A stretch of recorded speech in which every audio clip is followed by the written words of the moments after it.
Blog Talk Radio. Hey there, hempsters. Welcome back to another hemp episode of Hemp Aware Radio. Wherever you're listening to this, thank you so much for your precious time and attention. I always do my best to speak on the topics that are most important to you. And today I have a special guest, Brian Webster, who is a hemp industry business consultant that he's been organizing a few different events in the last several months on the topic.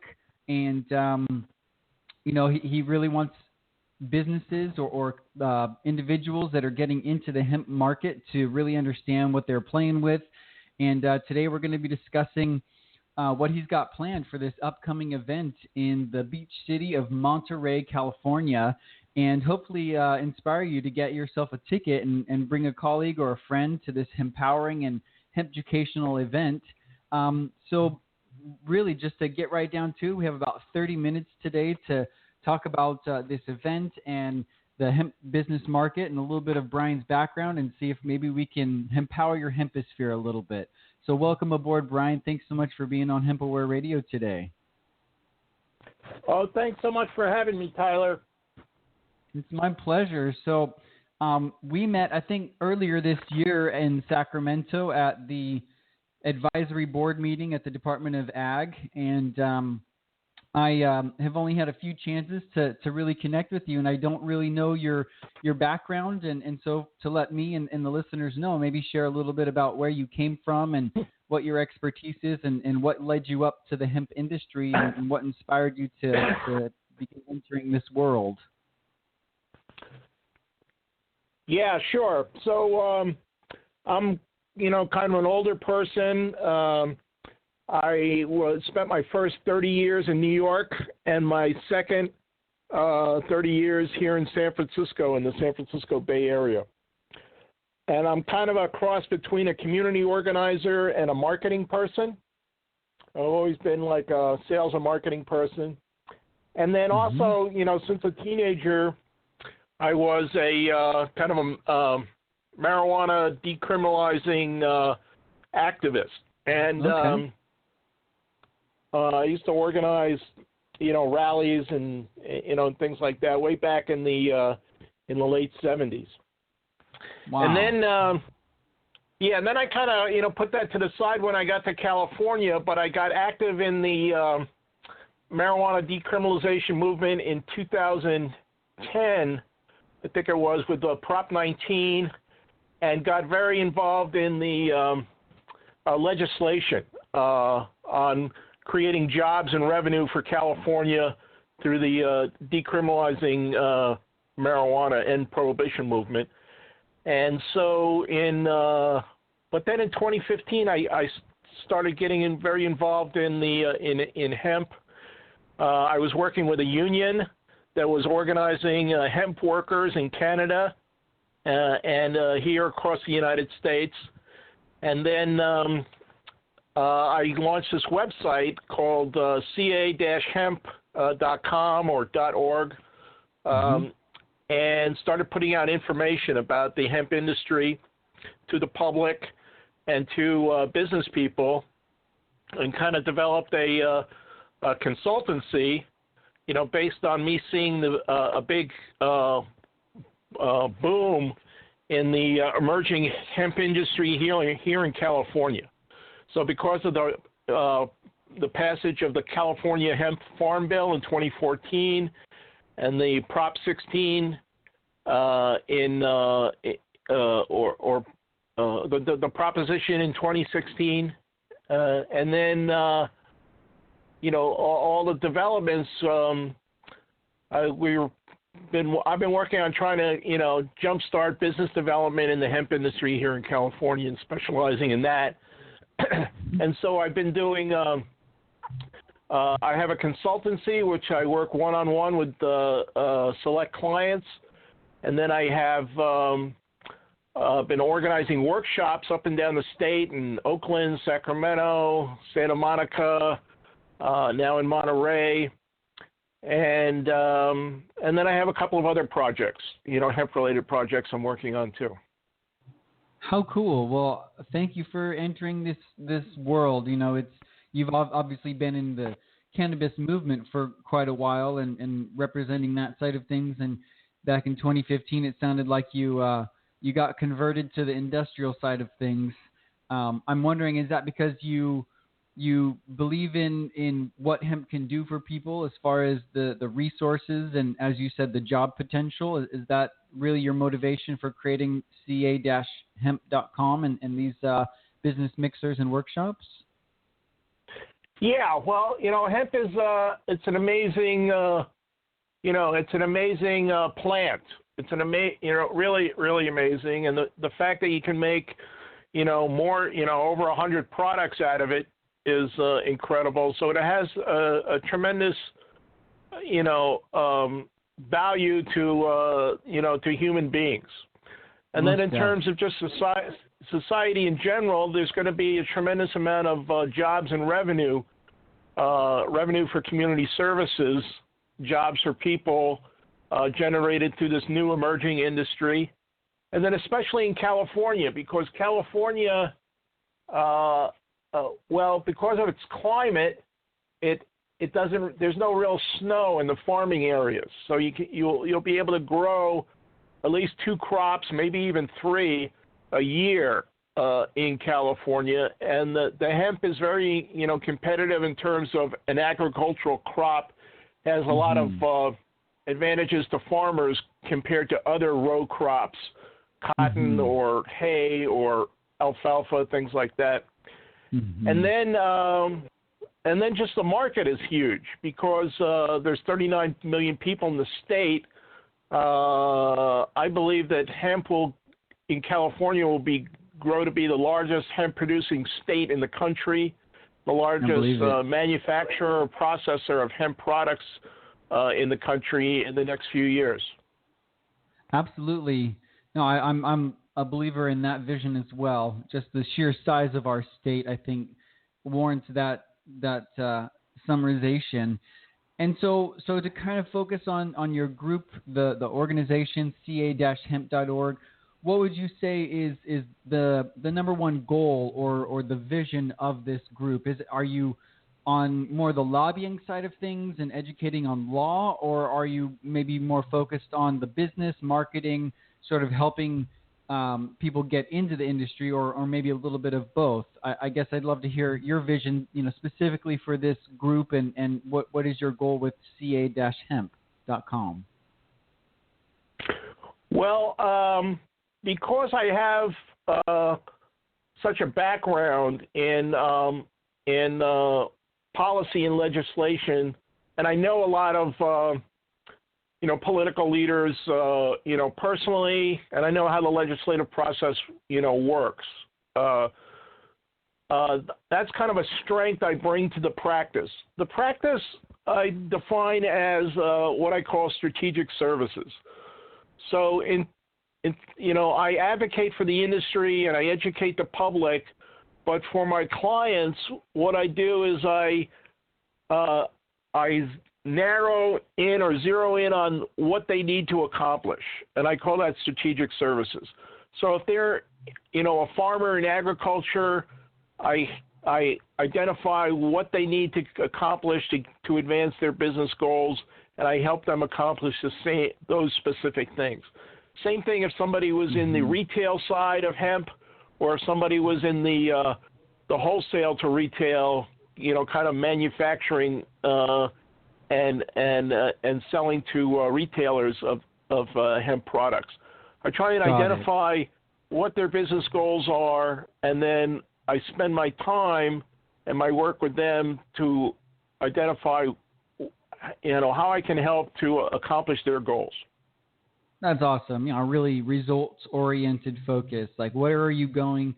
And from a marketing consulting perspective, and also with these workshops that you're organizing, it's really about discovering what are these individuals and companies' goals, where are they headed, what section of the market are they in? Are they farming it? Are they manufacturing, or are they bringing it to the end consumer? And so it sounds like you have a plethora of insight and wisdom to bring to each section of the industry, which is really exciting. And so, when it comes to like hemp in California or just hemp in the U.S., what would you say are some of the biggest challenges that hemp companies are facing currently? Well, I would say, the biggest challenges are, of course, is the government.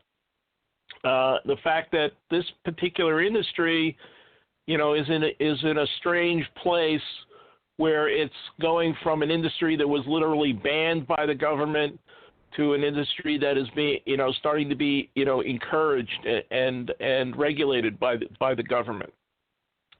And then there's two different governments. There's the federal government and the state government.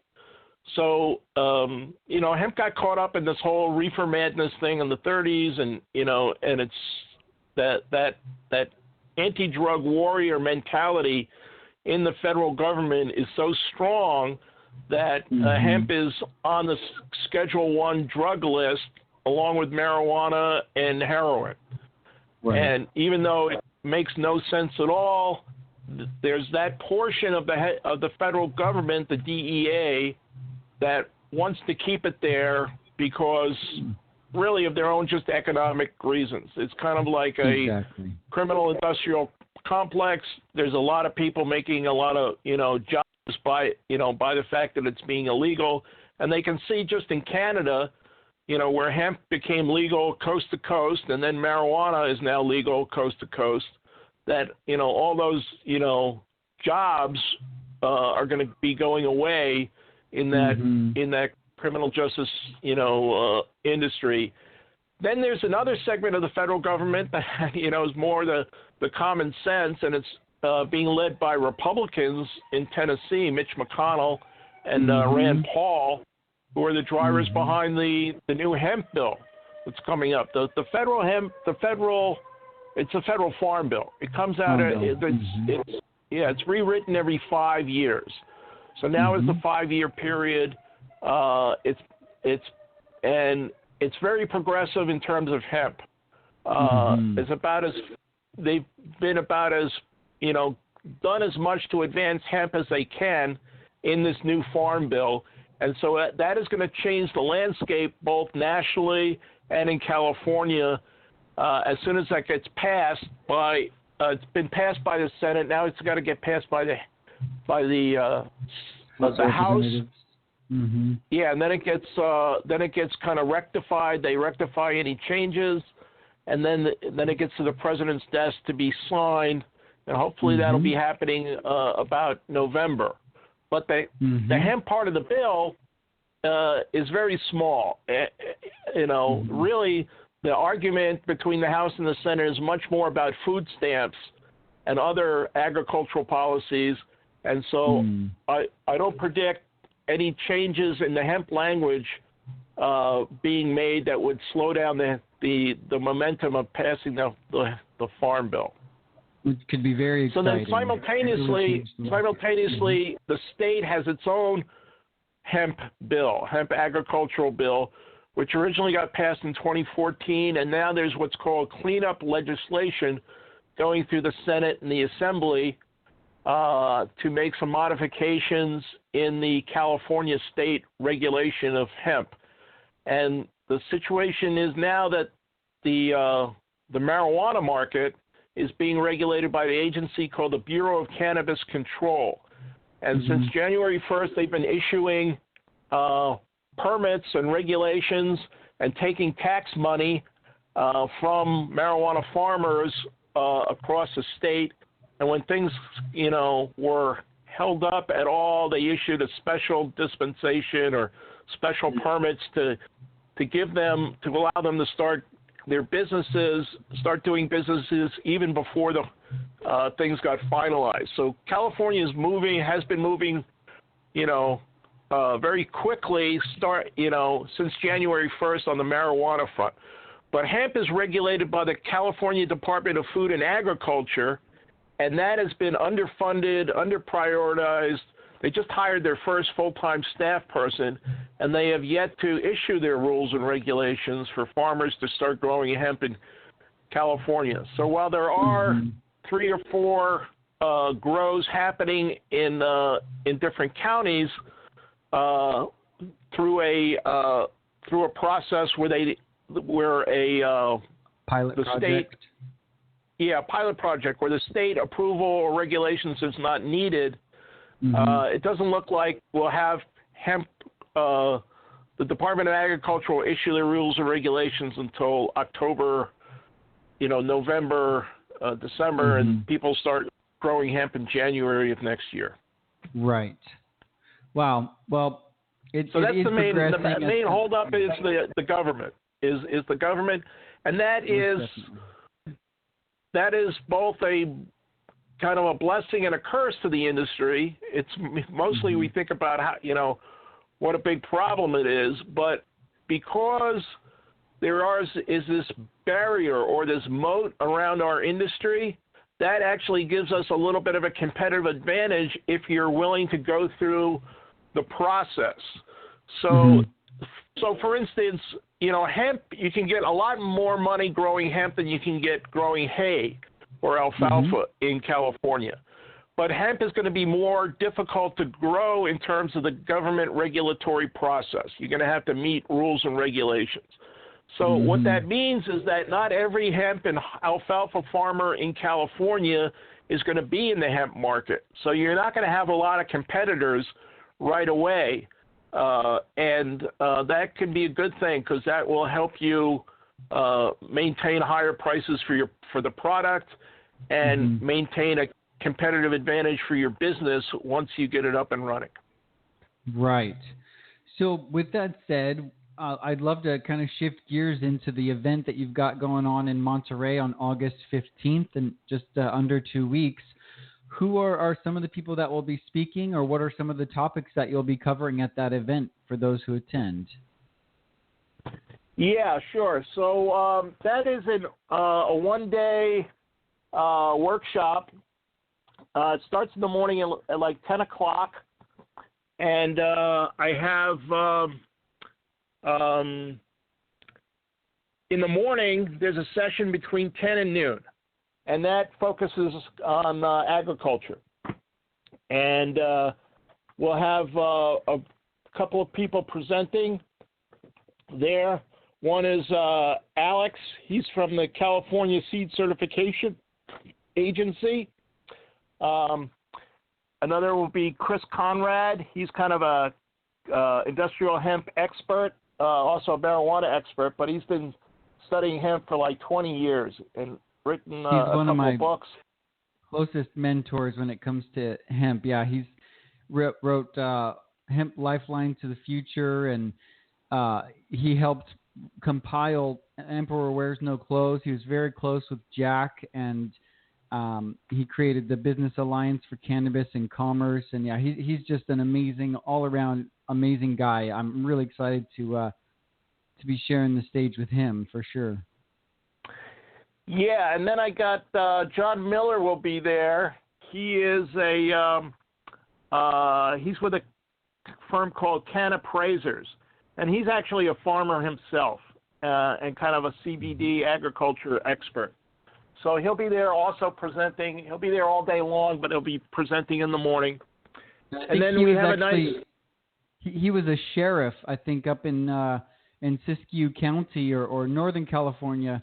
I think he mentioned like maybe 20 years ago he was in law enforcement. So that's kind of interesting to have someone come from that world and enter into this world. It'll be a good perspective. Yeah, that is interesting. And so then we have like a 2-hour lunch period, which might be an hour and a half if the morning session goes over. But we have a nice long session for people to have lunch with new people that they're just meeting for the first time at the workshop, kind of a thing. And then we reconvene at 2 o'clock and go to 5 o'clock where we talk about hemp business. And I present in that section, and then Tyler, you're going to be there presenting. And then we'll have Chris Conrad also presenting there. We have a guy named Ed Breslin from Better Brands, and he has years of experience working in the topical CBD market. in the medical marijuana market right now, but he does spray-on pain relief things, and he does different bombs, and even does bath salts. And then he even has a company that works with animals. That he's got a thing for horses called Lame Away, and a canine product. But Ed is very knowledgeable about the whole He's a manufacturer. He works with distributors that takes his products to retailers around the state, and he's also a professor at Oaksterdam University. Wonderful. So he'll be there.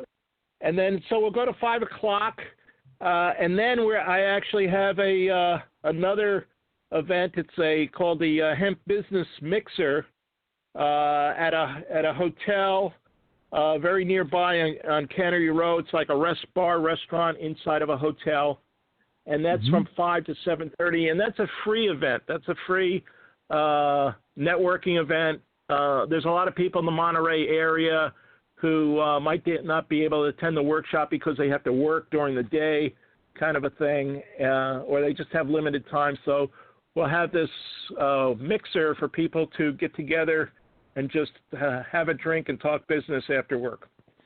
Wonderful. Well, that's going to be exciting. What do you hope to see the attendees walking away with? Like, what are some actionable maybe results where, there's going to be people there that have been in this industry for 15, 20 years. There's going to be people there that haven't even entered into the marketplace. And so I think you've built it out to cater to mainly the people that are just entering this industry, but also those that have been in it to get some nuggets from it. What do you think that they'll walk away with, or just some insights, like how will they feel after coming to this and walk away with? Well, yeah. Now, one of the things I do is everybody who comes to the workshop gets a workbook. So that's like a 40-page workbook with information that is presented at the workshop, but also a lot of background information. So the workshop is designed to create value for people at all spectrums of the industry, whether they're a new person looking to get started into the hemp industry, or they're an established business person looking to find out what's new and what's current in the hemp marketplace. So in this workbook, there's some basic information. There's a lot of hard information printed. Like I have the FAQ, the frequently asked questions from the California Department of Agriculture's website. Then there's a new thing that's come out with the California Department of Health has issued a new position paper on CBD being used as in nutritional products, like pills or cookies products. or things like that.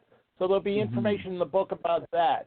There's also things like there's a map of the 58 counties in California issued by the California Agriculture Department, and so the hemp is going to be hemp growing will be regulated by county agricultural commissioners. So unlike other states which have one commissioner for the entire state, California has 58 for all 58 counties.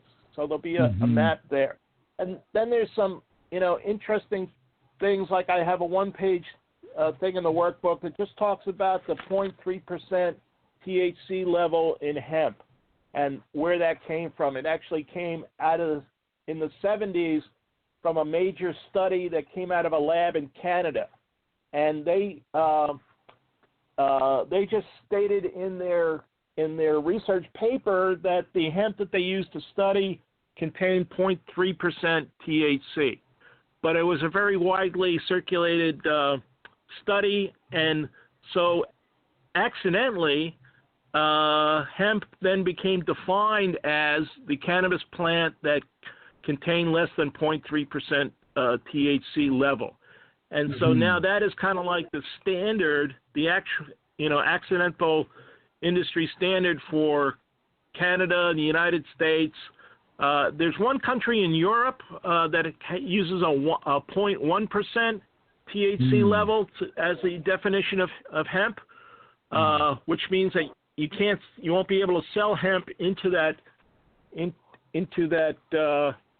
Well, they won't be able to sell hemp into markets that have a 0.3% level. But the interesting thing is that it really doesn't matter whether your hemp is 0.3%, 0.5%, or 0.1% THC level. The bottom line is that people don't grow, buy, or sell hemp because of the THC. And you can make 100 products out of it. You just can't smoke it and get high on it. And but the definition of hemp is actually an accidental definition and a political definition rather than some kind of a biological definition. It is. It really is. Yeah, it's an arbitrary, or at least according to this Canadian study, something that they just stumbled upon or decided at some point. So hopefully that will change in the future based upon the idea that these cannabinoids that are present in the plant could have an effect on the genetic expression or the results or the yields. And it's not something I'll go into at the moment because we just have a few more minutes. But thank you for clarifying that and sharing that. For those that are tuning in, definitely check out ca-hemp.com.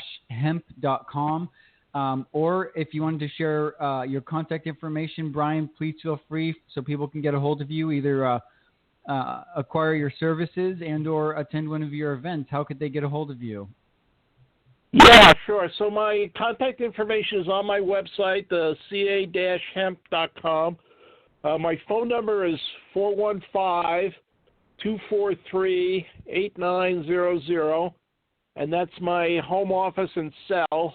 And so, you can pretty much reach me anytime because I'm kind of a bachelor that, doesn't have to worry about what, my wife or my girlfriend or my pet is telling me how I should spend my time. So I'm pretty much doing business all the time.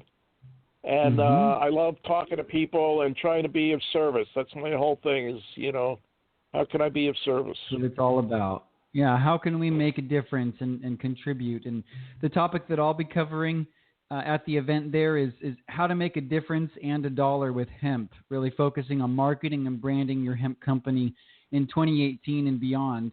Really 2019 because California won't really be on the map until next year, just as you described, because those regulations won't be established till the end of this year.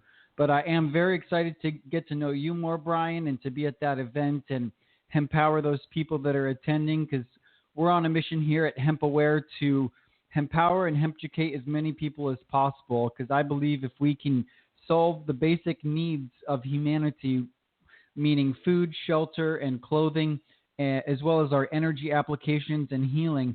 I mean, this one plant alone, I believe, can have a significant difference on creating peace on earth, so to speak.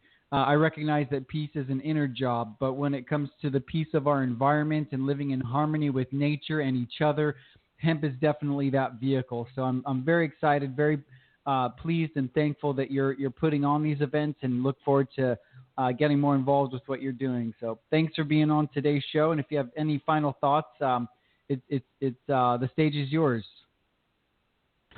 Well, I just wanted to say thank you, Tyler, for your participation in the workshops and your support with having me on the show today. And just as a final thought, if you could imagine the terraforming of Mars in the future, and what plant would you bring there? If you were going to bring over, 3 or 4 or 5 plants, what would you bring? I definitely think hemp would be one of them because it's so easy to grow and you can make 100 industrial products out of it. Exactly. So that's the future. Awesome. It's hemp on Mars. All right. We're looking forward to that. Thanks so much for tuning in to Hemp Aware Radio. This is your hemp-entrepreneurial host, Tyler Hemp, to Hempower Your Hemposphere. We'll see you on the next episode and hopefully see you at this event in Monterey, California. Thanks for tuning in, everyone. Make it a hemptastic day. It's your choice.